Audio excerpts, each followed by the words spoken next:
Enumerate the factors of demand and supply that cause of inflation. Inflation కారణమయ్యే demand supply factors గురించి మనం తెలుసుకుంటాం. ద్రవ్యోల్బణంకు కారణమయ్యే డిమాండ్ సప్లై అంశాల గురించి మనం తెలుసుకుంటాం. First, factors causing increase in demand for commodities. Commodities యొక్క డిమాండ్ పెరిగేదానికి ఉండే డిమాండ్ యొక్క అంశాలు ఏంటి? కమాడిటీ యొక్క ఇన్ఫ్లేషన్ పెరిగేదానికి ఎటువంటి డిమాండ్ ఫ్యాక్టర్స్ తోడ్పడతాయి?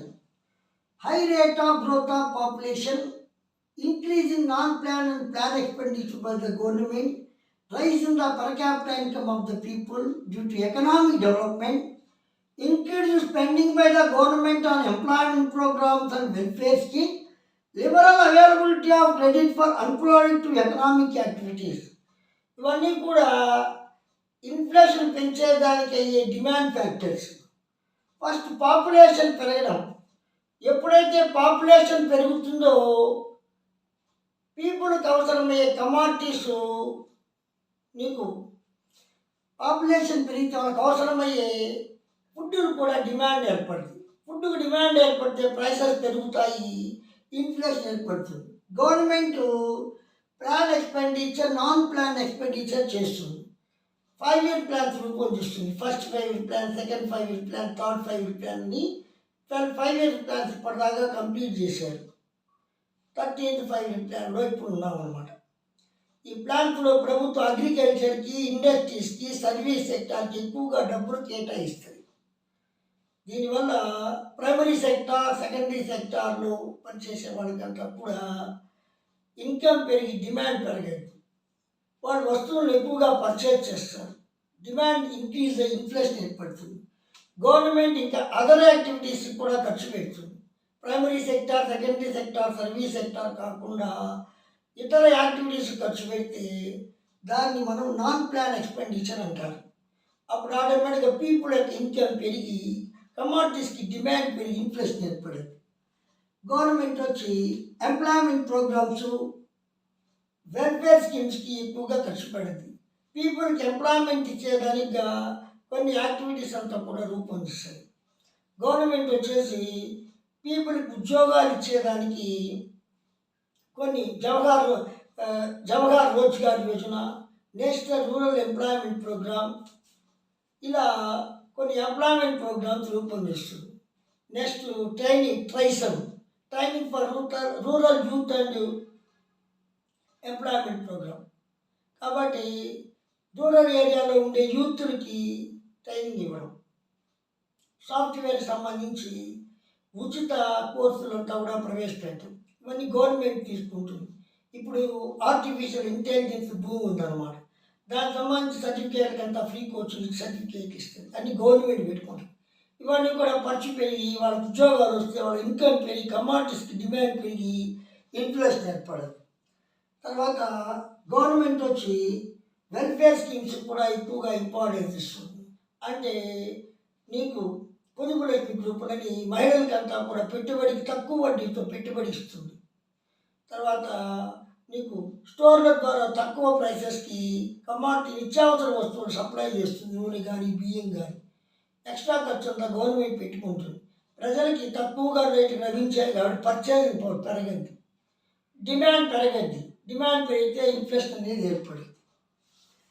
పీపుల్ యొక్క ఎకనామిక్ డెవలప్మెంట్ జరిగితే పీపుల్ యొక్క ఉద్యోగాలు ఎక్కువగా వస్తాయి.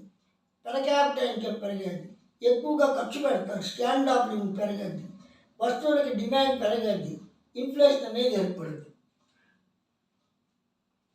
వస్తువులకి డిమాండ్ పెరిగేదానికి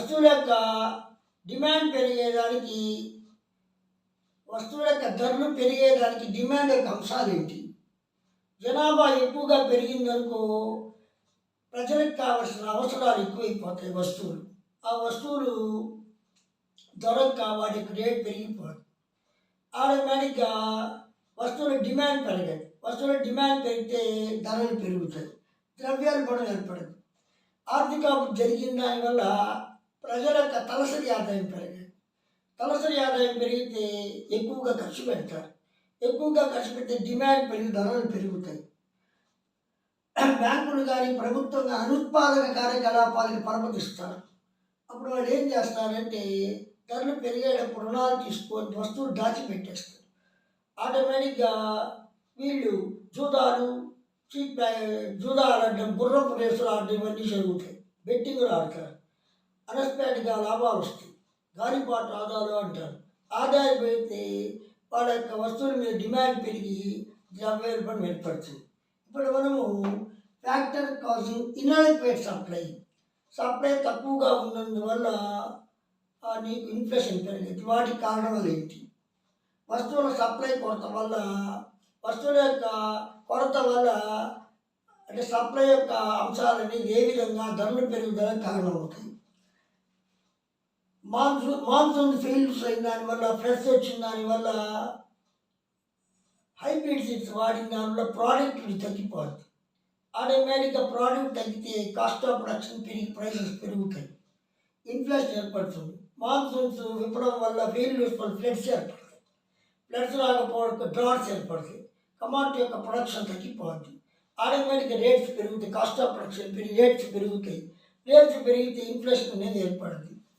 నెక్స్ట్, ఒక ఫ్యాక్టరీలో పవర్ షార్టేజ్, లేబర్ స్ట్రైక్స్ ఉంటే పూర్తి కెపాసిటీని వాళ్ళు యూజ్ చేసుకోలేరు. ఆటోమేటిక్గా సప్లై తగ్గిపోతుంది. కమాడిటీస్ ప్రైసెస్ పెంచుతారు.